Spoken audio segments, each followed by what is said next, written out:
Everybody, it's Dr. Eric Balcavage back for another edition of the Thyroid Interest Podcast. And today we're talking about free T3. And many times what happens...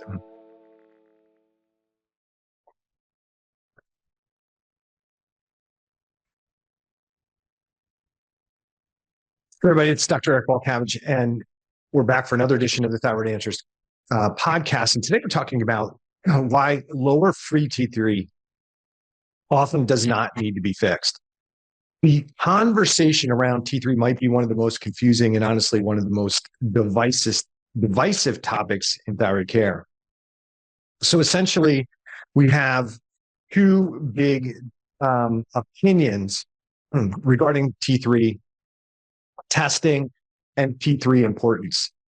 In the conventional medical model, they barely look at T3 at all. It really doesn't weigh into the evaluation or this treatment decision-making process.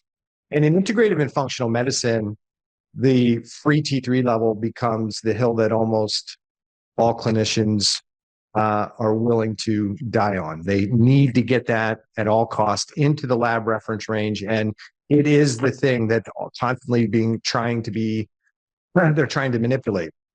And patients too have been taught that this is the thing that has to be fixed. It has to be manipulated into range. And if you have symptoms and your free T3 isn't in your clinician's optimal range, that's the cause of all your problems.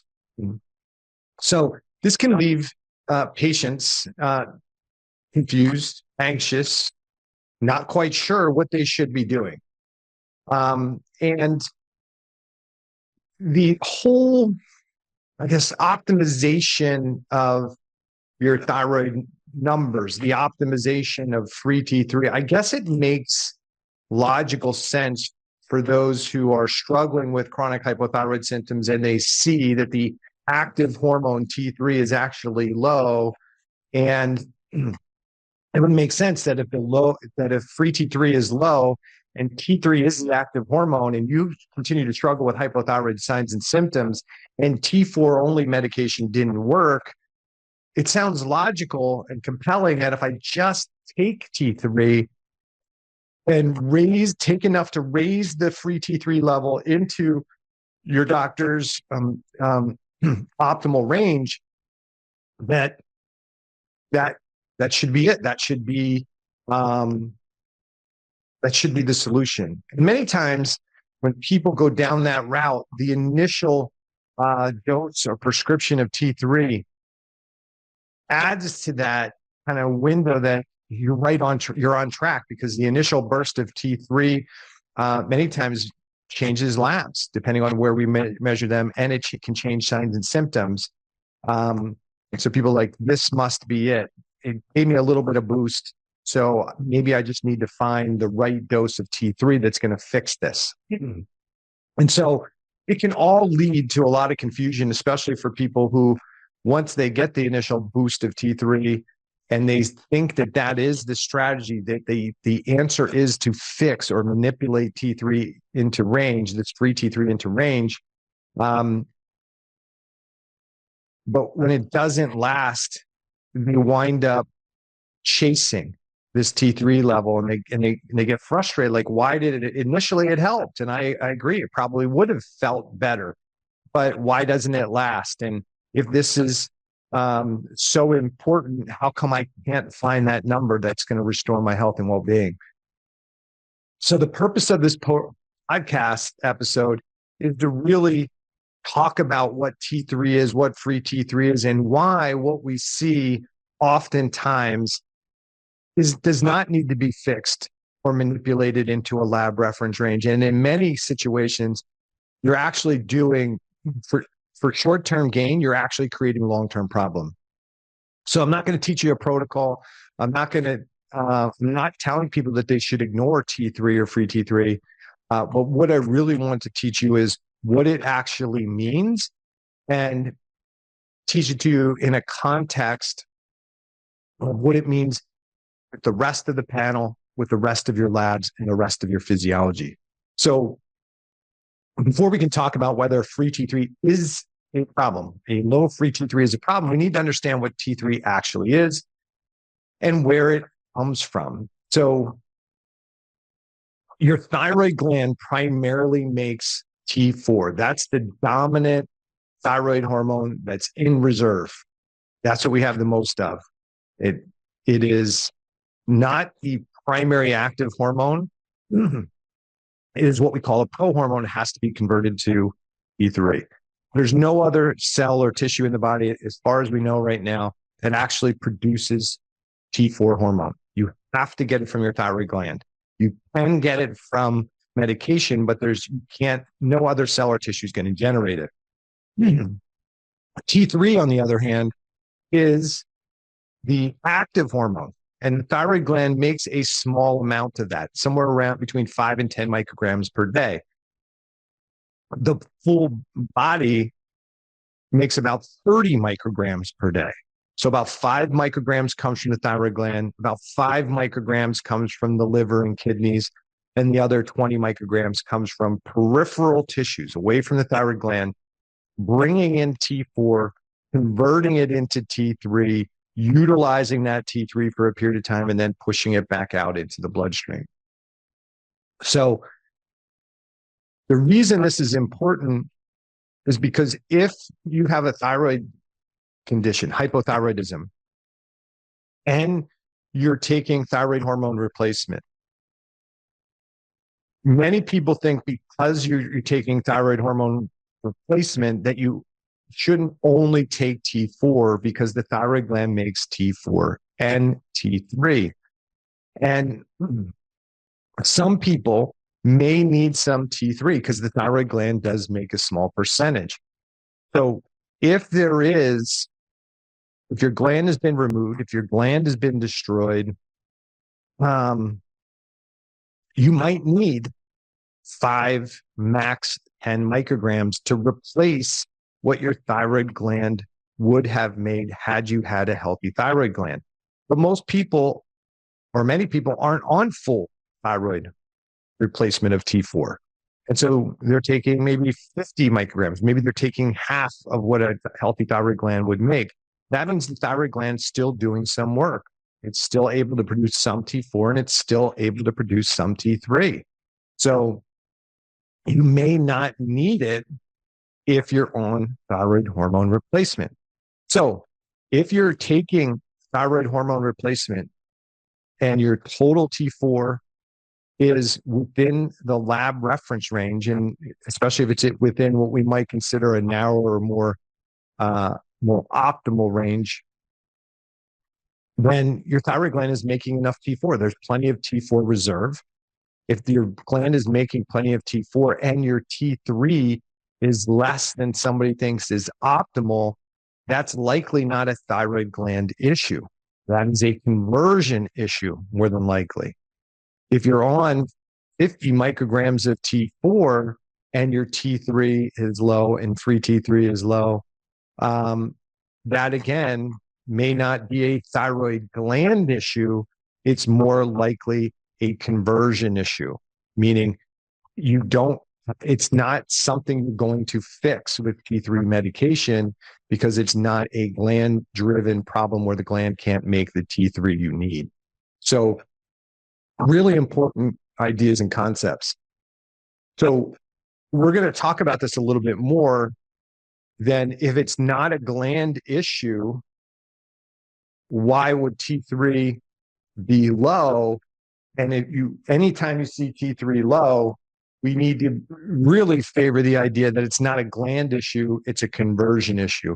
And in this episode, we're going to spend a bit of time trying to help you understand that this reduced conversion of T4 to T3 often isn't a failure of physiology, but an appropriate decision by your physiology to support and protect your cells, your tissues, and your overall physiology.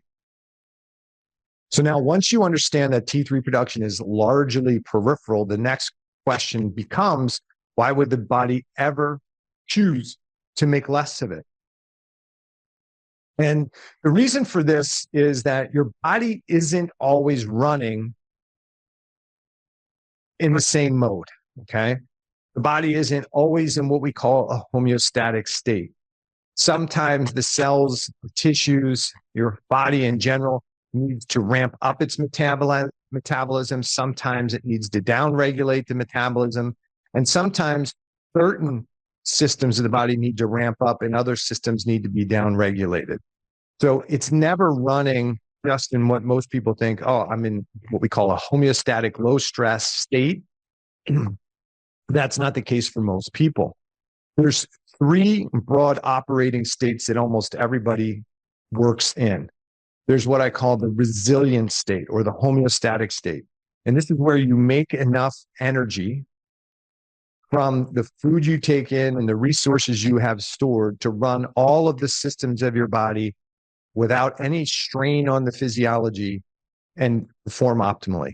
You have optimal body weight, great sleep, great muscle strength, great recovery, great VI function, great detox, great hormone metabolism. That's a resilient homeostatic state.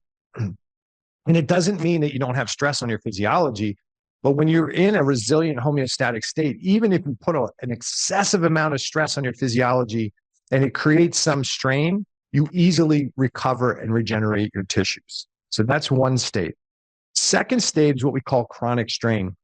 And this is where the body has a certain demand on it from the stresses of life and all the demand of internal machinery. There's a demand, and our body's ability to make energy is struggling to meet the demand. And so what tends to happen is we start to slow down some of the metabolism a little bit. We start to slow down detoxification a little bit. Because if we slow down the metabolism, we slow down some of the energy needed. And now we might have sufficient energy to meet all of the demands of the body. So there's a little bit of give and take. There's a little bit of adaptation that goes on. And many times we don't even realize we're in a chronic strain state. But when we're in this state, we sleep, but we don't feel quite as rested, or we work out, but it takes a little longer to recover, or our bowel movements, maybe it's a little sluggish and not quite the way it is.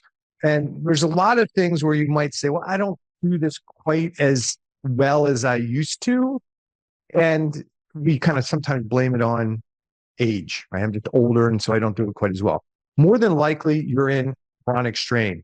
There's a low grade of inflammation, a little bit of iron dysregulation going on, a little bit of glucose and insulin resistance going on, maybe a mild bit of adipose tissue excess storage, nothing severe. And this chronic strain state is really a gradient. And there's an end that's really closer to the homeostatic state, and at the other end, it's much closer to the third state we typically operated in, which is the overload state. And this is where the demand for energy on the body is much greater than the body can generate. And in this situation, a lot of systems have to be downregulated pretty significantly, and energy is shifted to the most important systems. And when the body really starts to hit overload, that really triggers the physiology of the body, the nervous system, the amygdala, the sense that the body is in danger, that there's a threat. And sometimes there actually is. It's organisms, it's toxins, it's emotional stress, whatever. But the body starts to really perceive danger, needs a lot of energy to run in a more protective mechanism. So a lot of systems have to become downregulated. And the reason this is all important, because it makes a difference when we're trying to assess why somebody's got health conditions and what treatments are most appropriate for them. But let's talk about what this thyroid physiology look like for somebody who's in a homeostatic resilient state. For somebody who's in a homeostatic resilient state, their thyroid gland's making plenty of T4, plenty of T3. And even if there is reduced conversion of T4 to T3 peripherally due to some type of cell stress or recovery process, the thyroid gland can compensate for it. It can actually increase the amount of T3 that the thyroid gland normally makes to compensate and maintain the circulating pool of T3 in the bloodstream. The body's very efficient at converting T4 to T3 as it needs to, and we typically see a very stable total and free T3. Typically, we'll see somebody with a total T3 between 100 and 180.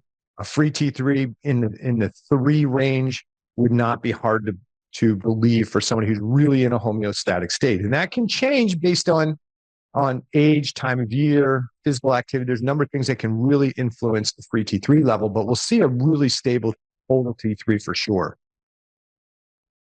So what does thyroid physiology look like in the strain or overload stages or phases of physiology? When we're in chronic strain or in overload, conversion slows down. We definitely see a reduced conversion of T4 to T3. So we'll typically see the total T3 starting to drop, and we'll typically see free T3 starting to drop. And PSH may still be normal, total T4 may still be normal, free T3 may be normal or high, but we'll start to see that conversion of T4 to T3 actually start to drop. And the ratio I typically look at is the free T3 to free T4 ratio. But I also look at the total T4 to total T3 ratio, because there's many times where the free T3 to free T4 ratio is low, but the total level of T3 and T4 is perfectly normal. Okay, so we can't just run free hormones and assume that we know what's going on. And I'll talk about that later. The other thing we see is that we may actually start to see, especially in overload,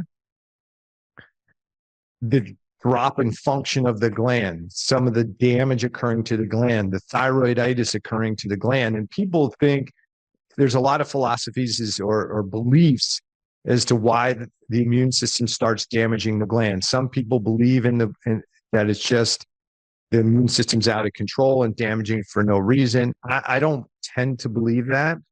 But we can definitely see these people that are, the longer they're in chronic strain, the longer they're in overload, we actually see more damage occurring at the thyroid gland and less production overall.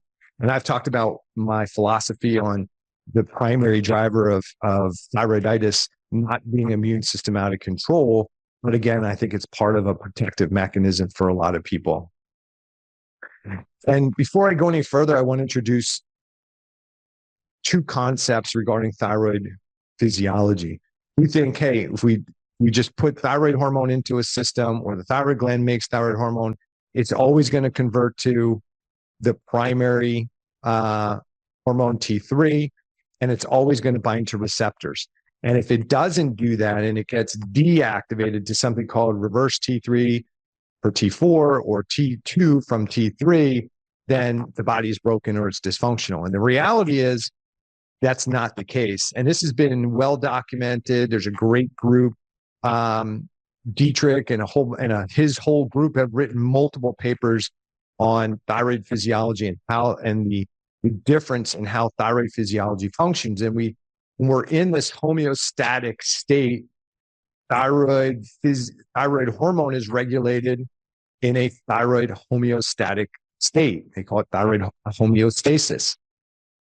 And the goal of thyroid physiology we're in a homeostatic state is growth, output, efficiency, energy production, peptide, protein, generation and production, and maintaining an optimal body weight. However, when there's more stress and strain on the physiology, thyroid physiology changes, and it changes into what we call thyroid allostatic regulation, which means that we typically see a downregulation of conversion of T4 to T3 in some tissues that are less important for protection and survival, and a increased conversion of T4 to T3 potentially in cells and tissues and systems that are more important for threat detection and survival. And so this is in theory, is because there's plenty of papers that discuss how your thyroid physiology changes based on what's going on. And I think you could think about this, and even with as how we function many times when we are in a low stress state, we're calm, we're relaxed, easygoing, don't want to get in a fight or argue with anybody. But when we're overly stressed, right? Maybe we got in an argument at work, maybe we got in an argument with our spouse. When we're overly stressed, we are short-tempered. We're quick to get into an argument or a battle. Maybe we drive more erratically, right? And we do a lot of things with a certain edge, and we think that that stuff is emotional, but really it's when the body is feeling a general threat, we tend to operate from a more tactive defensive state. So some of the confusion regarding thyroid physiology and what should we test and what markers matter and what doesn't, and what should the treatment look like. Some of the problem occurs because clinicians, I don't think, are fully aware that we're operating in different states. This homeostatic state, the chronic strain state, or the overload state, they just assume that there is one operating state. And if you just put thyroid hormone into the system, it's going to operate the way we want it to, this thyroid homeostatic state. But the literature clearly shows that that's not the case. And it's the same for other treatments as well. This is sometimes why well-intended supplements and medications work temporarily or don't work at all. And it's because we put things in with the idea that it's going to help us grow and recover and regenerate tissue, but the body isn't in a homeostatic state. It's not going to regenerate tissue. It's not going to use maybe those micronutrients the way we want them to. And maybe it's going to use those micronutrients to support the defensive or protective systems, not what we want. And in many cases, we put it in there, it doesn't do what we want. So we just put more and more and more. And we see this even with T3 medication. So one of the things that's really important too is that from a patient perspective, you're trying to find an answer. You're not getting the answers as to why you have a thyroid condition. And sure, your medical doctor doesn't tell you, they just say you have hypothyroidism. The functional or integrative practitioner tells you have a Hashimoto's. And so to some degree that may clear it up. Oh, my immune system is damaging my gland. But many clinicians don't help us understand why you might have an autoimmune condition, right? But that your immune system's out of control. And that's technically, it's not probably accurate, but that's what a lot of patients believe. And because that's what they've been told. But I think the thing that creates a lot of confusion, and I talked about this in the intro, is that we've got two groups of professionals. We've got the medical community who are supposed to be experts, these endocrinologists that are supposed to be experts in thyroid physiology. They look at two numbers, TSH and free T4. They're very convinced that those are the only two lab values that matter, and that the only thing they need to do is provide enough T4 to bring TSH into range, and everything is fixed. And they're convinced. I mean, without a shadow of doubt, the people that are in that model believe that they are right, and that's all that needs to be done. And then you've got the functional and integrative medical community that says T3 and free T3, and more importantly, free T3 is it's critically important, and reverse T3 critically important. And that's a group of people who totally believe that their focus on free T3 and reverse T3 is the most important things about thyroid physiology that need to be addressed. So you have two groups of experts, both of whom are, believe in what they're saying and believe in their treatment strategy. And as the patient, it's kind of concerning that two groups of highly educated people believe so much in the way they test, the markers they put all their confidence in, treatment strategy they put all their confidence in, and yet it's 180 degrees difference from the other group of clinicians. How can this be? How can two groups of well-trained people see what's going on completely differently and say, these are the only sets of markers, TSH and free T4 in the allopathic community, and really free T3 and reverse T3 are the real markers that matter that we need to manipulate in the integrative and functional space? How can both of them be right? And is maybe neither one of them right? Maybe there's something missing in between. So I think there's something missing in both models. The conventional medicine model really ignores to some degree your lived experience, because many people who get diagnosed with hypothyroidism and get put on T4 only medication just don't feel well. Their labs get better, their TSH improves, their free T4 improves. They don't feel recovered. They don't feel restored. And so there must be something wrong with that model. And medical doctors will say, nope, there's nothing wrong with your thyroid physiology anymore. We fixed it because now your TSH and free T4 is good. They don't even, I don't think you'll ever hear a conversation, well, the reason you feel that way is because of the state you're in. You're in overload, you're in chronic strain, you're in homeostasis. I don't think those words would ever come out of most medical physicians or most medical endocrinologists' mouths to have that discussion with you. They'll just say, the only thing I got to do, thyroid gland's not working anymore. I got to give you T4 medication. And how do I know how much to give you? It's really not based on your signs and symptoms. It's if I get this TSH into range. And I think many of them don't realize there's so many things that can influence TSH beyond free T4. They're just not aware. And so that's their, that's what they believe and that's what they follow. But what's the problem with the integrative and functional model? Because that's the model I'm in at this point, and you would think that I would be totally in line with it. And I was once probably early on in that camp, but I realized there was something missing. And I think with the big problem with the integrative and functional medicine model is they too don't look at comprehensive labs many times. Many times you'll just see TSH, free T4, free T3, reverse T3, and maybe thyroid antibodies. And they're making a judgment call on free T3 that if it's low, it's the problem. And that's the thing they need to fix. And if reverse T3 is high, that's blocking T3 from binding to receptors inside the cells. And the only way out of this problem is to increase T3, which raises the free T3 and lowers the reverse T3. And they believe that the lowering of reverse T3 and raising of free T3 is the only problem, that you're in a homeostatic state.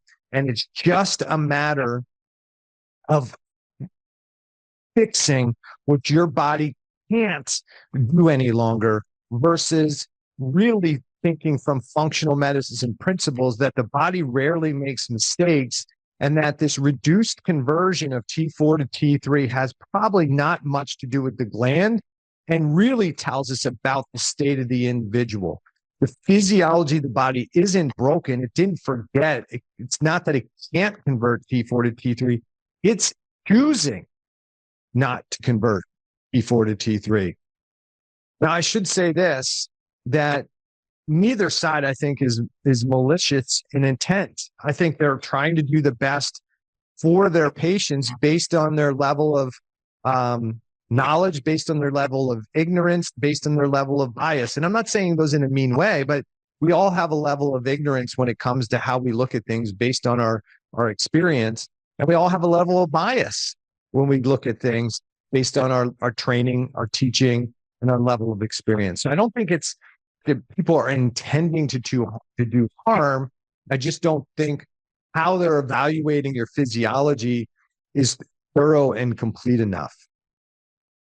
So once we stop arguing about who's right, the real questions become, when free T3 is lower, Is it actually because of broken physiology, or is it an appropriate response? And is there literature, scientific literature, that explains whether it's broken or an appropriate adaptive response? And the good news is there is. So reduced T4 to T3 conversion is often labeled, especially in the integrative and functional medicine space, because they're the people that typically look at free T3 as dysfunction. But I think that's very rare that it's actual dysfunction. Most times, it's actually the opposite. It's an appropriate adaptive response to the strain that's on the physiology, to the load that's on the body. And there's a lot of common situations where it's explained in the scientific literature where the conversion of T4 to T3 is intentionally reduced, not because the body's broken, but because it's part of a protective response of the physiology. Some of those situations, when there's inflammation, chronic, low-grade, or persistent, or even acute inflammation, there's reduced conversion of T4 to T3. When there's infections, bacterial, viral, spirochetes, fungal, there's going to be reduced conversion of T4 to T3. When there's too much oxidative stress going on in somebody's body, there's going to be a reduced conversion of T4 to T3. When you have calorie restriction, chronic calorie restriction, the body adaptively decreases the conversion of T4 to T3. When you have chronic sleep disruption, there's going to be an appropriate conversion, decreased conversion of T4 to T3. When there's lots of emotional stress going on, there's going to be an intentional decreased conversion of T4 to T3. And even as we age, there often tends to be a reduction in T4 to T3. And we can argue whether that's just because there's more chronic health issues or it's just a normal part of aging. But these are all very common situations that people experience. And as a result of these things, conversion of T4 to T3 gets downregulated. Now, some people might say, well, it's the hypothyroidism that causes all these things. That's not the case. The reduced conversion of T4 to T3, this thyroid allostatic regulation, is how the cells and tissues respond to these types of stresses and strains on the physiology. So why would the body do this? Because when we reduce the conversion of T4 to T3, it reduces the metabolic demand that's required to run the machinery. If I've got limited resources available, I'm not going to continue to run my body at full tilt. I'm going to slow down. And that way I conserve oxygen, I conserve energies, I reduce the demand I'm putting on the body physically so that I can conserve the resources to deal with the things my body needs to do. By lowering the T3 levels, reducing the conversion of T4 to T3, we see reduced free radical production that occurs just as a normal consequence of metabolism. So when we make food energy into cellular energy in your mitochondria, it produces a lot of oxidants, free radicals. And normally when we're healthy and we're in a homeostatic state, our body, the cells, make sufficient antioxidants to deal with the exhaust produced by the mitochondria. But if the cell's under stress, it's generally generating free radicals as a result of that stress physiology.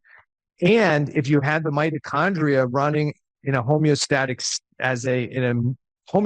way, you'd have a lot of free radicals from the mitochondria, which would quickly exceed the capacity of the cell to make antioxidants.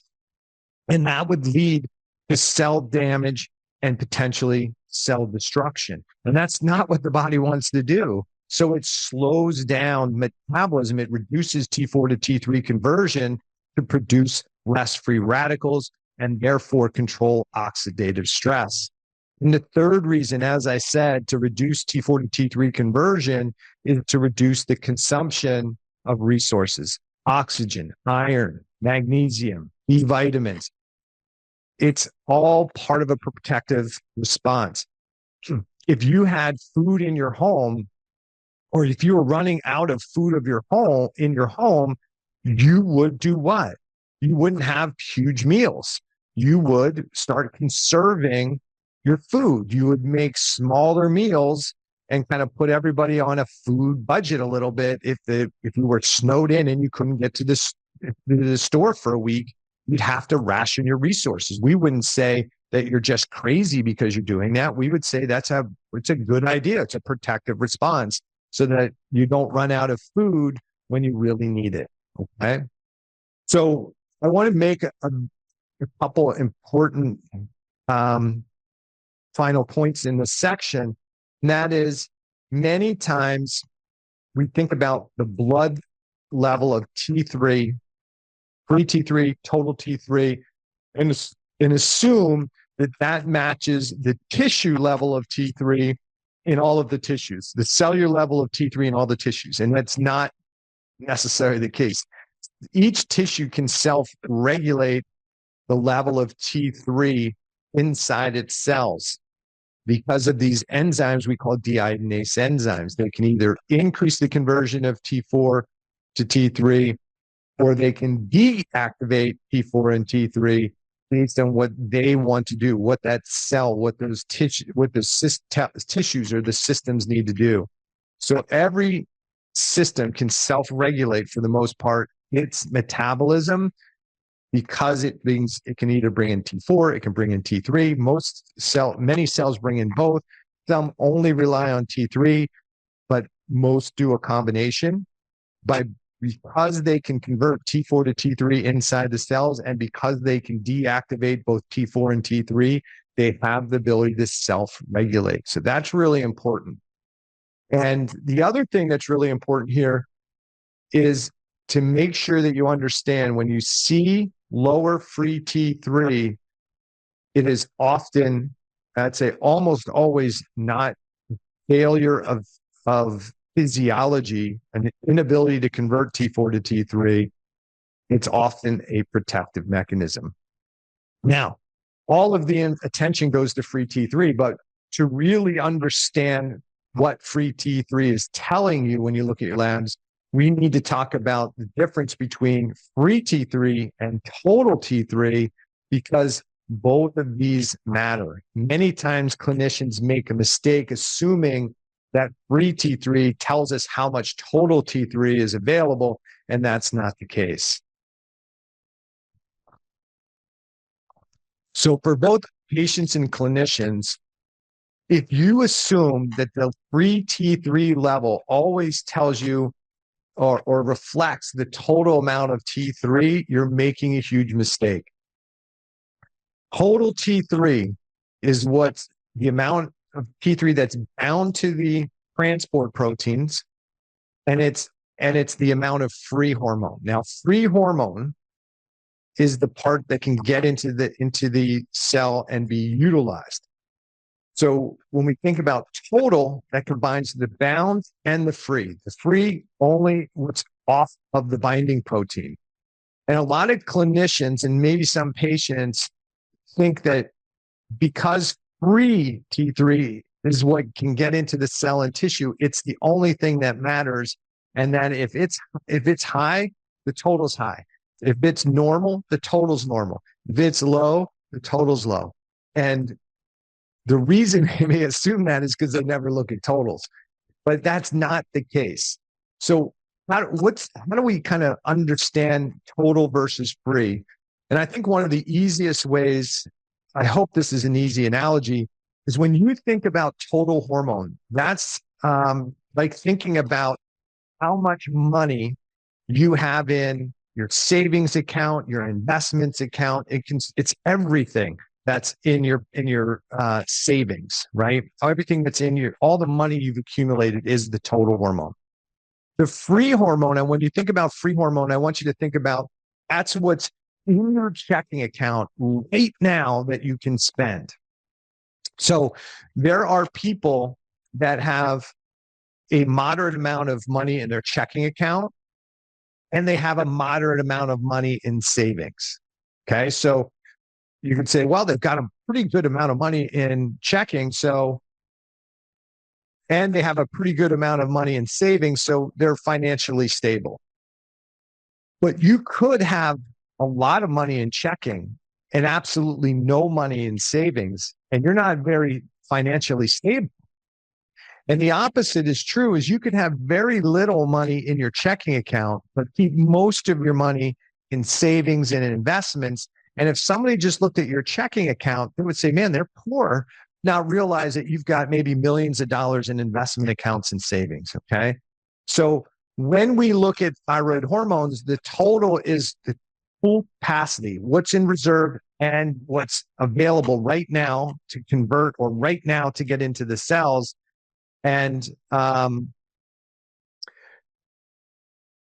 so the total is what's in reserve, and that total has that free fragment piece, right? What's in the checking account. When you look at free T3 or free T4, it's only what's available in the moment. It's only what's available in your checking account in the moment. So the free hormone doesn't tell us about reserve, and it doesn't give us a full picture of what's going on.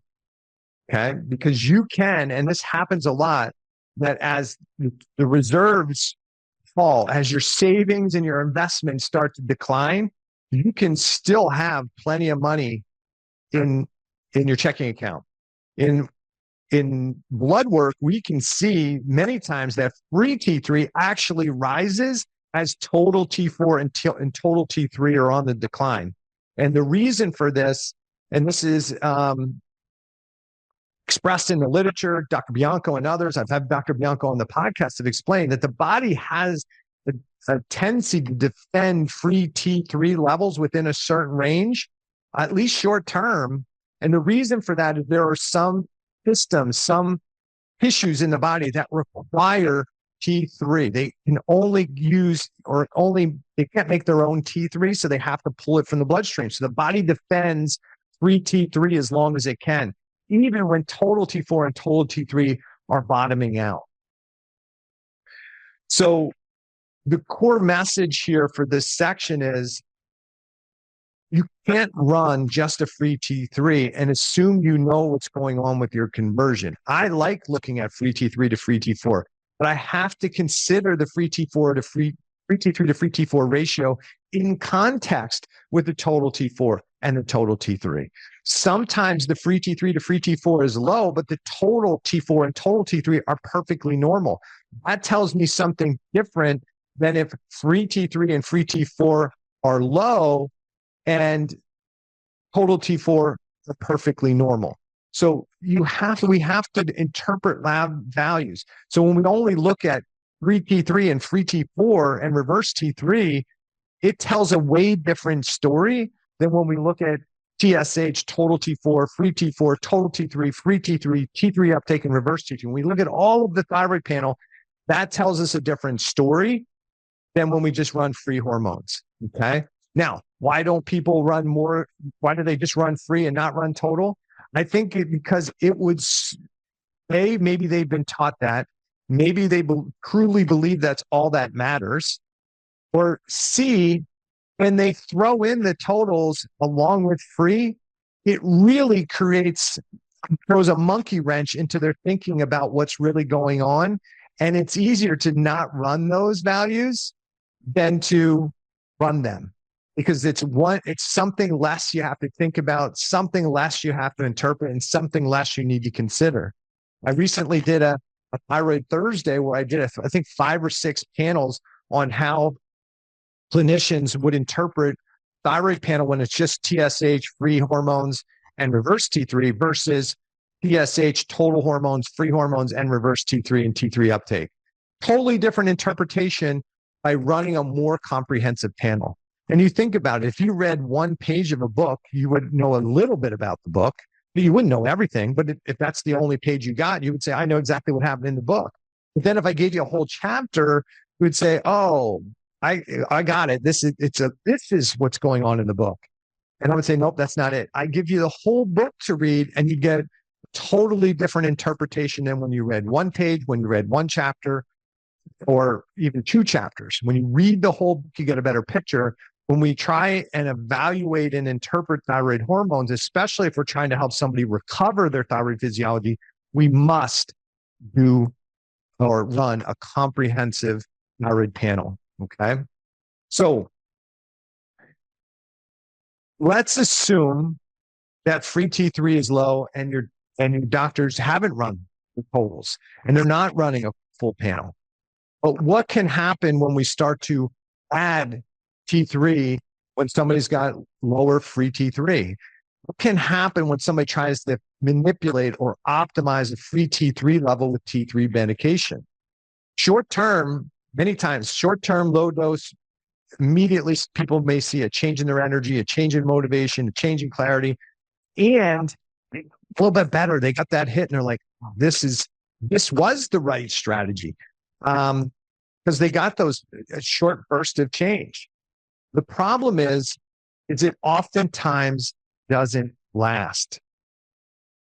Okay. And what happens is when you get that short burst, you increase the metabolism, there's cost that comes with that. That requires more resources. That requires more oxygen.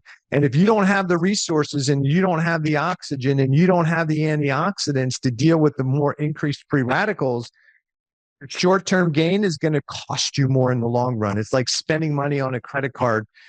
You're spending money you don't really have, and it's going to cost you in the long run. You're still going to have to pay that debt off at some point. So you can definitely, in the short run, be some change. But for people who are in, and if you're a person who's in homeostatic regulation and you're just a little bit low on T3, and most of you wouldn't be low on T3 and wouldn't need it fixed if you're in homeostatic regulation, but let's say you were and you got some T3, you'd be able to adapt to that T3. Even if it wasn't needed or appropriate, if you got 5 micrograms of T3, your body would adapt to it. It's got the extra resources. It's got the capacity. It's got the ability to provide the oxygen and the resources and make the antioxidants. You'd adapt to it. But once you start, if you're in the chronic strain state or the overload state, in the chronic strain, you probably feel a little bit better. Then it goes away. If you're in overload, you may be like, as soon as I take that, it increases my anxiousness, it increases my anxiety, it increases my insomnia. I don't feel good on it. You're in overload already. Your catecholamines are upregulated. Adding more T3 to the picture probably isn't going to feel well. Person I think who gets stuck easier is the person who's in chronic strain, because they have some capacity. And getting that hit of T3 temporarily makes them feel better, but it steals resources that they really are low on. And so then it doesn't last. And those are the people that I'm most concerned about, because they go from 5 micrograms, they felt better, and then they go to 10 micrograms. And then that feels better, but then it doesn't last. So they get the high and then they get a bigger crash. They think the solution is to take more and they get a bigger high and then a bigger crash. And it costs more to them.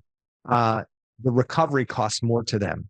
So what happens is we just start winding up sympathetic nervous system. We start increasing free radicals and oxidative stress. We increase anxiousness, anxiety, insomnia, and we down-regulate the system, very symptoms we're trying to help recover: the digestive system, the detoxification system, hormone regulation. We're trying to do the right thing. We think, and we've been taught that if we just give the T3, it'll fix all that stuff. But in reality, if you're in chronic strain or an overload, it's not going to fix anything. You can get a temporary boost in symptoms. There's going to be a cost to pay. It's like you can drink alcohol. You'll feel great when you're drinking it, but then you got to deal with the hangover, right? The toxicity. There's a lot of things you can do that make you feel better temporarily. There's always a cost to them. And this is where we have to go next, is many times it's this illusion with the addition of T3 medication that really tricks people, because they initially feel better. Their labs have been manipulated to look better, and they assume that feeling better was the right strategy, and they need to chase it with more T3. But feeling better doesn't always mean you're actually recovering, which is what I think most people want to do. Sometimes feeling better just means you're running at a greater intensity. What the literature shows, especially for the people who are in chronic strain or overload, is that when we add T3 to the system, that can kind of drive the amygdala. It can increase that fight or flight response. It can increase sympathetic activity, which feels, at least short term, like energy, right? It feels like my brain works better. I'm more intense. But this is what happens when we're threatened, right? When we're fighting somebody, our brain becomes very alert and alive, right? And we can confuse that overly alert sympathetic activation with recovery or restored energy. And it's different. If it was truly restored energy, most of us, we'd have that energy and we'd feel recovered at the same time. And people that are in chronic strain or overload, their T3 medication will create that sense of energy.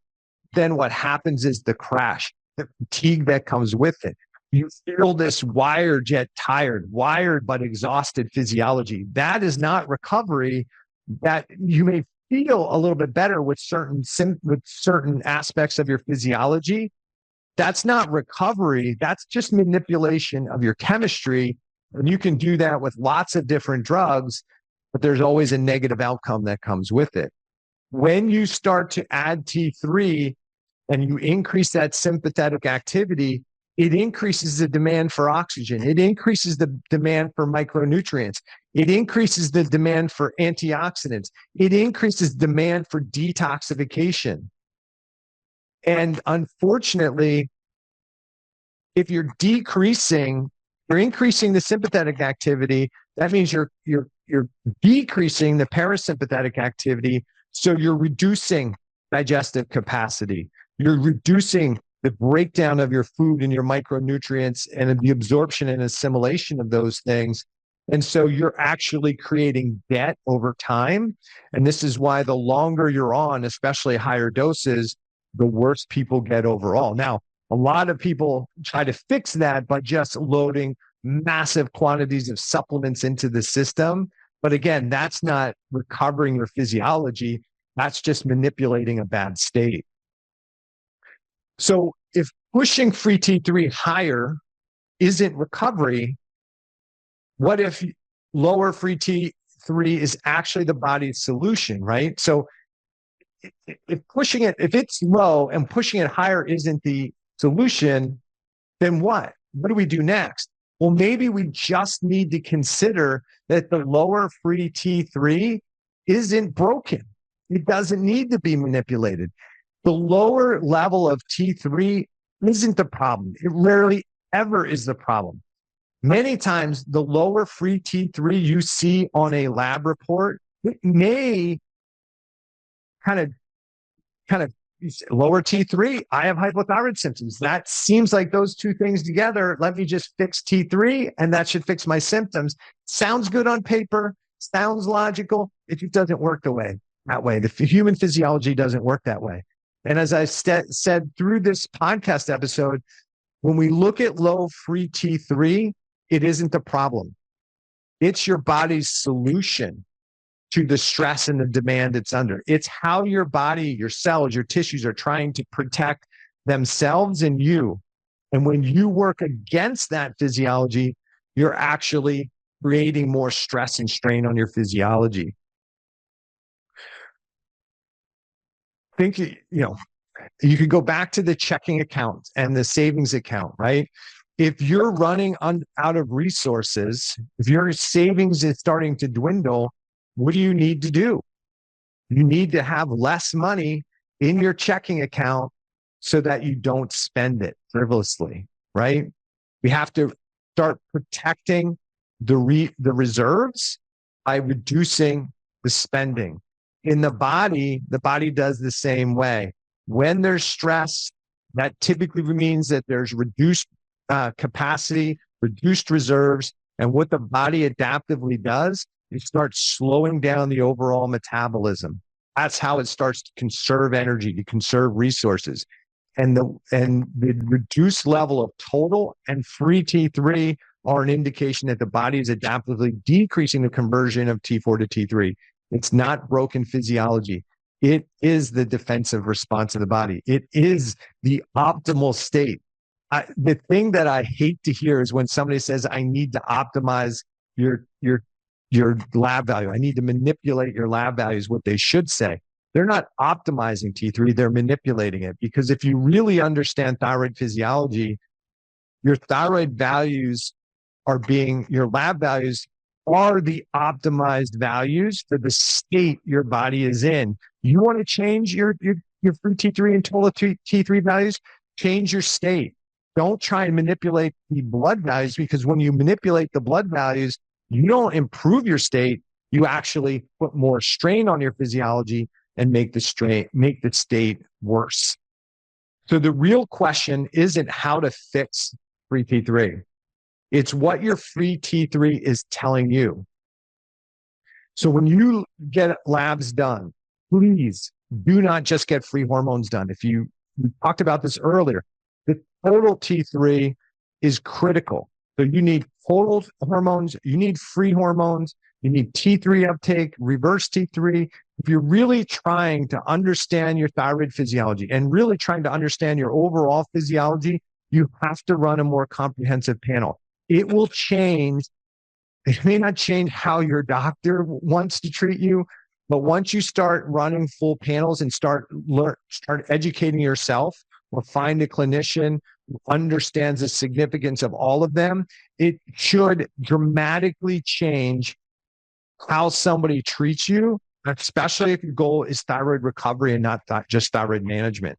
So if you see a reduced level of total and free T3, you should ask yourself, why is my body doing this?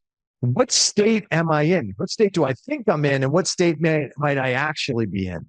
And if I see low free T3, is it because I don't have the reserves? Is my total T3 low as well, or is it just the free hormone? This is a really important point for people. If your total T4 is normal and your total T3 is normal, but your free hormones are lower, that's not a reason to take T4 and T3. You already have enough reserve. That tells a clinician like me something different. There's elevation of the binding globulins. They're holding on to the hormone. They're not allowing it to get free at a very high level. And that is a defensive physiology. That's a protective physiology. It's not a reason to give T4 and T3. There's already enough T4 and T3 in reserve. The body is adaptively holding on to the hormone, preventing it to being free at a higher rate to generally slow the metabolism down. Now, it's our job as the clinician to help you understand what's causing that. Is it because you have a lot of inflammation? Is it because you're over medicating with maybe T4? Is it maybe because you're taking maybe some bioidentical hormones or high estrogen that's driving up your hormone binding globulins? Is your albumin elevated? There's lots of things we need to consider. But what I hope you'll start to do after listening to this podcast is start asking better questions about what's going on with you and what do your labs tell you. So if you see a low free T3 and you have symptoms, do not jump to I need T3. Look at your total T3. If your total T3 is normal, you don't need T3 medication. There's a reason your body is not allowing it to get free. If your free T3 is low and your total T3 is low, then we need to ask, is the total T4 appropriate? If total T4 is normal or high, one of the reasons your total and free T3 may be low is because there's too much T4 being added to the system. But in general, most times that's another indication that the body's under chronic strain or an overload, and it's not willing to convert T4 to T3 because it's adaptively trying to slow down the metabolism. Okay. So just ask better questions. What state am I in? What state do I think I'm in? Do I have Or are my total levels normal, or are they actually shrinking? Am I actually losing the capacity of my gland to make hormone? Am I losing the capacity to truly convert it? Or is this just an issue that I have plenty of reserve, but I can't get the hormone free for some reason? Okay. As I said, make sure, please make sure you get a comprehensive thyroid panel. And if you ask your doctor for a comprehensive panel and they're a medical physician, they'll run TSH and free T4. And if they're a functional or integrative practitioner, they're likely to run just TSH, free T3, free T4, and reverse T3, maybe thyroid antibodies. Neither one of those is a total, is a complete thyroid panel.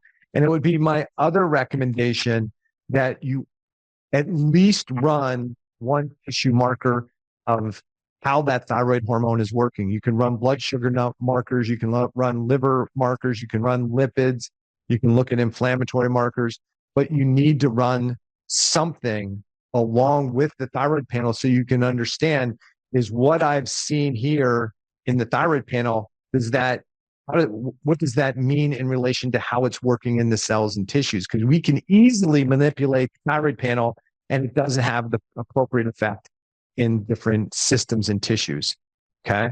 So if you're a person who's struggling, you're stuck in thyroid purgatory, you can't find the right dose of thyroid medication, you've tried traditional endocrinology, that's not working. You've tried integrative and functional medicine, and that doesn't seem to be working.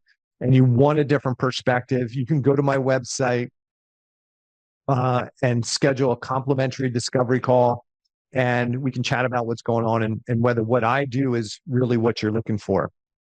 If you want some ideas of what can you do to reduce the load on your physiology that's causing your body to reduce the conversion of T4 to T3, there's lots of things you can do. And I've developed a program called the Thyroid Recovery Blueprint. And this is looking at 18 different aspects of your life and saying, what's your level of health and fitness in this category? Because if your level of health and fitness in that category is probably low, then that's probably what's contributing to some of the strain on your physiology. And you can work on these things. You don't need a practitioner to work on these things. These are things you can do day in, day out to improve your overall health and well-being and improve your conversion of T4 to T3. And I would say the last thing that's really important, if you want that thyroid recovery blueprint, just DM me